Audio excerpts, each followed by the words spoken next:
بسم اللہ الرحمن الرحیم۔ السلام علیکم سامعین محترم، پروگرام عزم کے ساتھ آپ کا میزبان افروز حاضر خدمت ہے۔ سامعین، مقبوضہ جموں کشمیر میں جو تحریک آزادی ہے اس کا ایک تاریخی پس منظر ہے، اور مقبوضہ جموں کشمیر پر جو غیر قانونی قبضہ ہے ہندوستان کا، اس سے کون واقف نہیں ہے کہ وہ قبضہ کن حالات میں ہوا اور کس طرح بندوق کے زور پر کشمیریوں کو یرغمال بنایا گیا۔ کشمیری مسلمانوں پر گزشتہ ایک صدی سے ہندو ڈوگرا مہاراجے ظلم ڈھاتے چلے آ رہے تھے۔ ان مظالم کے خلاف پورے برصغیر میں بڑے بڑے مظاہرے ہوتے رہے، اور 1931 میں علامہ اقبال کی صدارت میں کشمیر کمیٹی قائم ہوئی، جس کی اپیل پر ہزاروں کی تعداد میں رضاکار ریاست جموں کشمیر میں داخل ہوئے، جو ڈوگرا حکومت کی اسلام دشمنی کے خلاف گرفتاریاں پیش کرتے تھے۔ ریاست کی جیلوں میں جگہ نہ رہی تو مہاراجہ کی درخواست پر برطانوی حکومت رضاکاروں کو پنجاب میں گرفتار کرنے لگی۔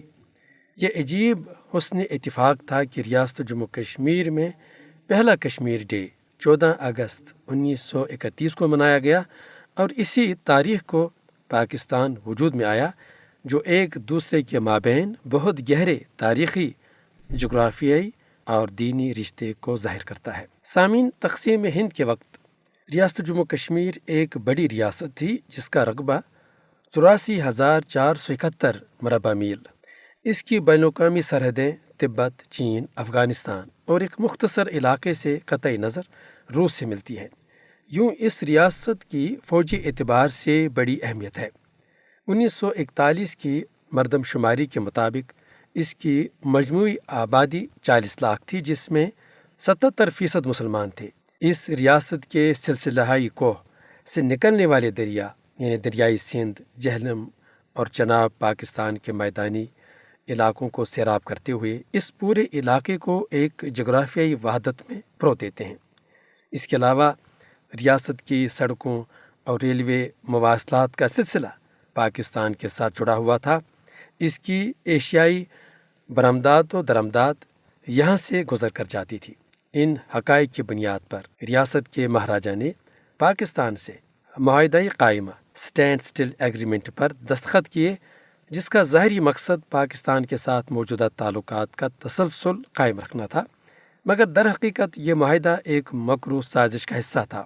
سازش یہ تھی کہ بھارت کے ساتھ ڈاک اور تار کا نظام قائم کرنے کی مہلت مل جائے، اور اس عرصے میں کشمیری مسلمانوں کو ٹھکانے لگایا جا سکے۔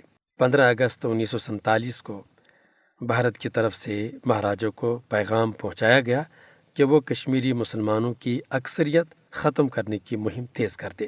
اس پیغام کے ملتے ہی صفاق ڈوگرا حکومت نے خونریزی کا بازار گرم کر دیا۔ روزنامہ دی اسٹیٹس مین کلکتہ کے ایڈیٹر آئن سٹیفنز نے لکھا کہ 11 ہفتوں میں جموں کشمیر سے 5 لاکھ مسلم آبادی کا صفایا کر دیا گیا۔ 2 لاکھ تو ایسے نیست و نابود ہوئے کہ ان کا سراغ تک نہیں ملا۔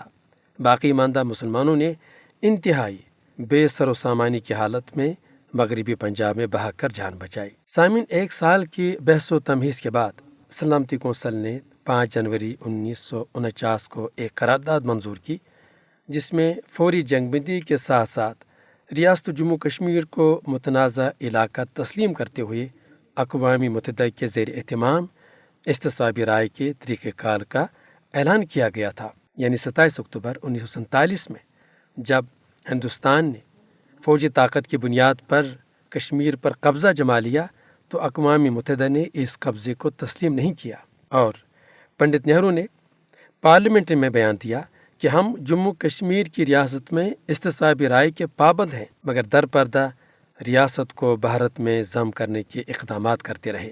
تاریخ شاہد ہے کہ سلامتی کونسل کی طرف سے نامزد ڈاکٹر گراہم نے 1951 اور 1958 کے درمیان رائے شماری کے حوالے سے 6 رپورٹیں پیش کی، جس سے بھارت نے مسترد کر دیا اور پاکستان منظور کرتا رہا۔ پاکستان کی شروع دن سے کوشش تھی کہ تنازع کشمیر کو اقوام متحدہ کی قراردادوں اور کشمیری عوام کی خواہشات کے مطابق حل کیا جائے۔ سامعین، بھارت کے سابق حکمرانوں کی طرح موجودہ مودی سرکار بھی کشمیریوں کی جائز جدوجہد آزادی کو ریاستی دہشت گردی کے ذریعے دبانے کے لیے سرگرم ہے، اور وہ کشمیریوں کے جذبہ حریت کو فوجی قوت کے ذریعے دبانا چاہتی ہے۔ بھارت کا یہ دعویٰ ہے کہ کشمیر اس کا اٹوٹ انگ ہے۔ بھارت کی حکمران بی جے پی کا پاکستان اور کشمیر کے بارے میں موقف غیر لچکدار ہے۔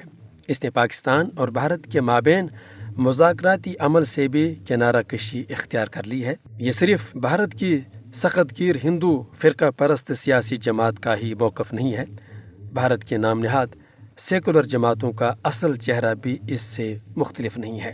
ہمیشہ کشمیر میں چاہے کسی بھی سیاسی جماعت کی حکومت رہی ہو بھارت کے اندر، لیکن کشمیریوں پر ظلم و ستم ہمیشہ جاری رہا اور کبھی بھی کشمیریوں کی نہیں سنی گئی، اور تنازع کشمیر کو حل کرنے کے لیے پاکستان کی کوششوں کا کبھی بھی ہندوستان کے حکمرانوں نے مثبت جواب نہیں دیا۔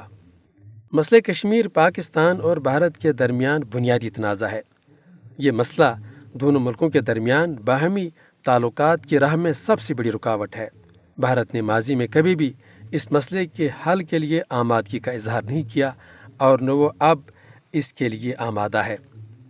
کشمیر کی جدوجہد آزادی کو سرحد پار کی مداخلت قرار نہیں دیا جا سکتا، جس کا مودی سرکار اپنے گودی میڈیا کے ذریعے پروپیگنڈا کرنے میں مصروف ہے، کیونکہ مسئلہ کشمیر اقوام متحدہ کی سلامتی کونسل کے ایجنڈے پر موجود سب سے پرانا تنازع ہے، اور ان تاریخی حقائق کو کبھی بھی جھٹلایا نہیں جا سکتا کہ 1947 میں کشمیری مسلمانوں کو ٹھکانے لگانے کا منصوبہ بنایا گیا اور 5 نومبر اور 6 نومبر 1947 میں لاکھوں مسلمانوں کو گاجر مولی کی طرح کاٹا گیا، اور اب مودی سرکار ہندوتوا ایجنڈے کے ذریعے مقبوضہ جموں کشمیر کی ڈیموگرافی کو تبدیل کرنا چاہتی ہے اور یہاں مسلمانوں کا صفایا کرنا چاہتی ہے۔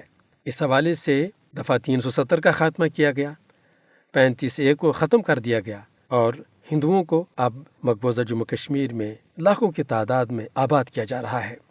کشمیریوں کا حق خود ارادیت بین الاقوامی قانون اور اقوام متحدہ کی سلامتی کونسل کے تحت تسلیم شدہ ہے۔ کشمیر میں عوام مقبوضہ جموں کشمیر میں بھارت کی فاسسٹ اور ہندو بالادستی پر یقین رکھنے والی حکومت کے غیر قانونی اقدامات اور بہیمانہ مظالم کے خلاف سینہ سپر ہیں۔ اگر ایسا نہ ہوتا تو پھر بھارت کو یہاں اپنی فوجی قوت میں آئے روز اضافہ کرنے کی ضرورت محسوس کیوں ہوتی ہے، اور پھر آئے دن یہاں ناروا اقدامات کیوں کیے جاتے ہیں، اور پھر ایسے کالے قوانین یہاں نافذ ہیں کہ جن کا مہذب دور میں کوئی تصور نہیں کیا جا سکتا۔ حقیقت تو یہی ہے کہ کشمیری اپنی سرزمین پر نہ ڈوگرا راج کو پسند کرتے تھے، نہ انہیں بھارت کا راج قبول ہے۔ مودی سرکار کے فسطائی اقدامات اپنی جگہ، لیکن کشمیریوں کا جذبہ حریت ایک ایسی حقیقت ہے جس کو کبھی بھی جھٹلایا نہیں جا سکتا۔ کشمیری عوام نے ہر دور میں ظالموں کے مظالم سہے ہیں، لیکن کبھی بھی ظالموں کے ساتھ سمجھوتا نہیں کیا ہے۔ کشمیری عوام آج بھی اپنی آزادی کے لیے پرعزم ہیں۔ مودی سرکار نے اپنے ترکش کے تمام تیر چلا دیے ہیں، لیکن آج بھی حقیقت یہی ہے کہ وہ کشمیریوں پر محض بندوق کے سہارے ہی مسلط ہے۔ سامعین، اس کے ساتھ ہی یہ نشست ختم کرنے کی اجازت دیجیے۔ اللہ نگہبان۔